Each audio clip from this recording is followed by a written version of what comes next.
Hi అండి, అందరు ఎలా ఉన్నారు? బాగున్నారా? అగ్ని పరీక్ష సీజన్ 2లో ఫస్ట్ ఎపిసోడ్ నేను వీడియో చేస్తామనుకుంటున్నానండి. ఒక్కసారైనా బిగ్ బాస్ హౌస్లోకి అడుగు పెట్టాలి అనేది కొన్ని కోట్ల మంది సామాన్యుల కల. గత సంవత్సరం బిగ్ బాస్ చరిత్రలో మొట్టమొదటిసారి సామాన్యుల కోసం బిగ్ బాస్ ఇంటి తలుపులు తెరుచుకున్నాయి. వారి కలను నెరవేర్చుకుంటూ సామాన్యులు బిగ్ బాస్ ఇంట్లోకి అడుగుపెట్టారు. ఆ ఇంట్లో అడుగు పెట్టడమే కాదు, వాళ్ళ ఆటతో, పట్టుదలతో కోట్ల మంది అభిమానాన్ని సొంతం చేసుకొని ఒక సామాన్యుడు బిగ్ బాస్ విజేతగా నిలిచి ఒక కొత్త చరిత్రని తిరగరాస్తాడు. అతను ఎవరో కాదు, season 9 winner is Kalyan Padala.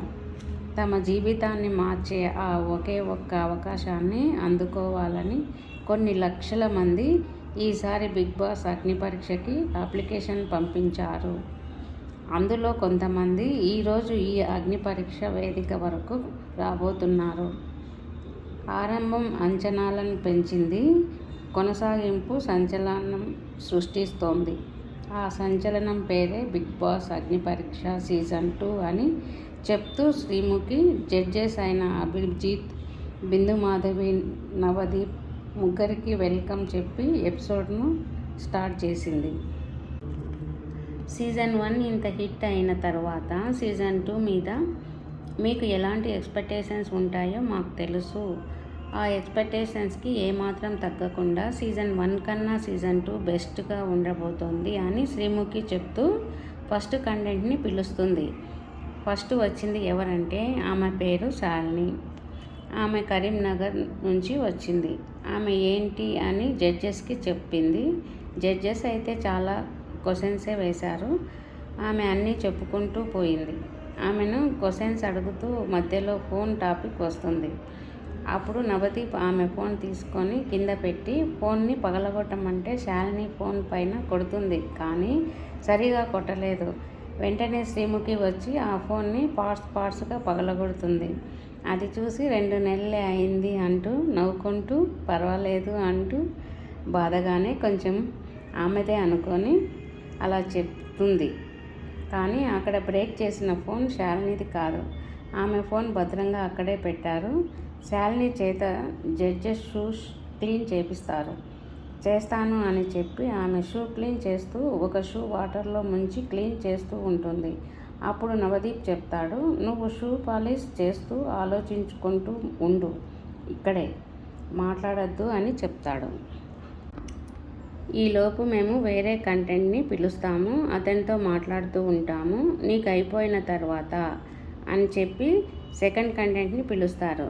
Shalini షూని వాటర్లో ముంచి క్లీన్ చేస్తుందని, అలా కాదు ఇలా చేస్తారు అని చెప్పి బిందు మాధవి అప్పుడే రెడ్ ఇచ్చేస్తారు.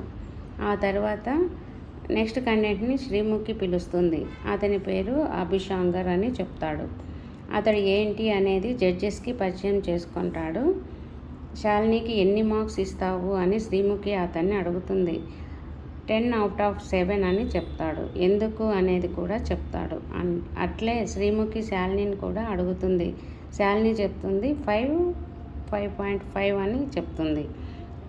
అప్పుడు వాళ్ళిద్దరి మధ్య కొంచెం వాదన జరుగుతుంది. ఆ తర్వాత అభిశాంగర్ని జడ్జెస్ కొన్ని క్వశ్చన్స్ అడుగుతారు. అతడు చెప్తాడు. మధ్యలో శ్రీముఖి కూడా అడుగుతూ ఉంటుంది. అందరినీ అడుగుతూ ఉంటుంది. ఆ తర్వాత శాలినిని లేచి రమ్మంటారు. ఇక చాలే అని చెప్తారు. ఆమె వచ్చి నిలబడుకుంటుంది. ఆమెను చూసి ఆమె దగ్గరికి నవదీప్ వచ్చి ఆమె వేసుకున్న చెప్పులను టిష్యూ పేపర్తో తుడుస్తాడు. అభిజిత్ ఆమెకు గ్రీన్ ఇస్తాడు. నవదీప్ కూడా గ్రీన్ ఇస్తాడు. బిందు మాధవి ముందే రెడ్ ఇచ్చింది కదా. మొత్తానికైతే 1 రెడ్ 2 గ్రీను వచ్చాయి. ఇక అభిశాంగర్ అక్కడే కూర్చొని ఉంటాడు. అతన్ని పిలుస్తారు. శ్రీముఖి అయితే యోగా బాగా చేస్తావు కదా అని యోగా చేపిస్తుంది. శ్రీముఖి కూడా చేసి ఇవన్నీ అయ్యే పనుల్లా లేవు అని అంటుంది. తరువాత అతనికి 3 రెడ్డే ఇస్తారు. తరువాత నెక్స్ట్ క్యాండిడేట్ని చూస్తామని శ్రీముఖి అంటుంది. అప్పుడు ఝాన్సీ వస్తుంది. ఆమె పల్లెటూరు నుంచి వచ్చిందంట. పాటలు పాడుకుంటూ, వ్యవసాయం చేసుకుంటూ, చదువుకుంటూ వాళ్ళ నాన్నకి ఆసరాగా ఉంటూ అలాగే ఆర్గానిక్ కెమిస్ట్రీ కంప్లీట్ చేసిందంట. అలా ఆమె గురించి చాలా బాధపడుతూ చెప్పుకుంటుంది. బిందు మాధవి ఆమెను ఒక పాట పాడమని అడుగుతుంది.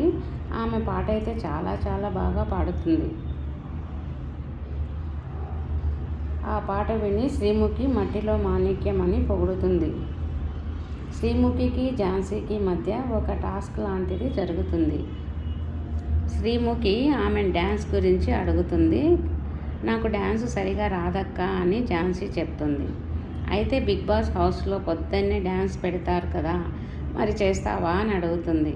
అప్పుడు ఝాన్సీ చేస్తానక్క అని డ్యాన్స్ చేస్తూ ఉంటుంది. అంతలోనే బిందు మాధవి కూడా ఝాన్సీ దగ్గరికి పోయి డ్యాన్స్ చేస్తుంది. తర్వాత అభిజిత్ ఝాన్సీని పొగుడుతాడు కానీ రెడ్ ఇస్తాడు. నవదీప్ బిందు మాధవి గ్రీన్ ఇస్తారు. రెండు గ్రీన్లు ఒకటి రెడ్ ఇస్తారు. కానీ ఆమెను బిగ్ బాస్ హౌస్లో చూడాలి అనుకుంటారు. తర్వాత ఉప్పల్ బాలు వస్తాడు. ఉప్పల్ బాలుకి జడ్జెస్కి మధ్య కొంతసేపు సంభాషణ అయితే జరిగింది. ఆ తర్వాత ముగ్గురు జడ్జెస్ అయితే రెడ్డే ఇచ్చారు. తర్వాత ఒకేసారి ముగ్గురు వస్తారు. ఒకరి పేరు అంజలి, ఇంకొకరి పేరు ఆర్య, ఇంకొకరి పేరు శ్రీవాణి అని చెప్తారు. వాళ్ళ ముగ్గురితో కొంచెం సేపు జడ్జెస్ మాట్లాడతారు. ఆ తర్వాత వాళ్ళ ఎపిసోడ్ పూర్తిగా చూపించలేదు కానీ వాళ్ళకి రెడ్డే ఇచ్చినట్లు ఉంది. చూపించలే ఎపిసోడ్ మొత్తం వాళ్ళ ముగ్గురిని, కొంచెమే చూసాం వాళ్ళ ముగ్గురిని ఎపిసోడ్లో. ఆ తర్వాత డెబ్రడాల్ సేల్ అనే అమ్మాయి వస్తుంది. ఆమె హైదరాబాద్ నుంచి వచ్చిందంట. ఆమెతో కూడా కొంచెం సేపు జడ్జెస్ మాట్లాడతారు. ఆమె పేరు డెబ్రడాల్ సేల్ అనేది వింటున్నా కానీ ఆమె చెప్తుంది నాకు అర్థం కాలే, అదే పేరేమో అనుకుంటాను. ఆ తర్వాత ఆమెకు కూడా ముగ్గురు జడ్జెస్ కూడా రెడ్డే ఇస్తారు. ఆ తర్వాత రన్నింగ్ రాజా వస్తాడు. అతడు శ్రీముఖి ఎలా మాట్లాడుతుంది అనే విధానం చెప్తాడు. అప్పుడు శ్రీముఖి ఆ షోలో నుండే వెళ్ళిపోతుంది. జడ్జెస్కి కూడా అతని మాటలు నచ్చలేదు. ముగ్గురు జడ్జెస్ కూడా రెడ్డే ఇస్తారు. అప్పుడు రన్నింగ్ రాజా ఏడుస్తూ వెళ్ళిపోతాడు. అప్పుడు శ్రీముఖి వెళ్ళిపోయాడా, నేను సేఫా అంటూ నవ్వుకుంటూ షోలోకి వస్తుంది తమాషాగా. తర్వాత మిథిలేష్ వస్తాడు. అతనిది మదనపల్లి అని చెప్తాడు. బిందు మాధవిది కూడా మదనపల్లి అంటూ కొంచెం సేపు మాట్లాడుకుంటారు. శ్రీముఖికి అతనికి టాస్క్ జరుగుతుంది. సంచాలక టాస్క్ చేస్తారు. అతనికి ముగ్గురు జడ్జెస్ కూడా గ్రీన్ ఇస్తారు.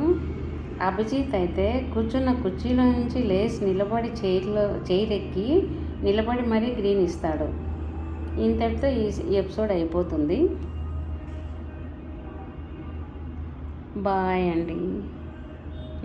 నెక్స్ట్ ఎపిసోడ్ మళ్ళీ చేస్తానండి. బాయ్.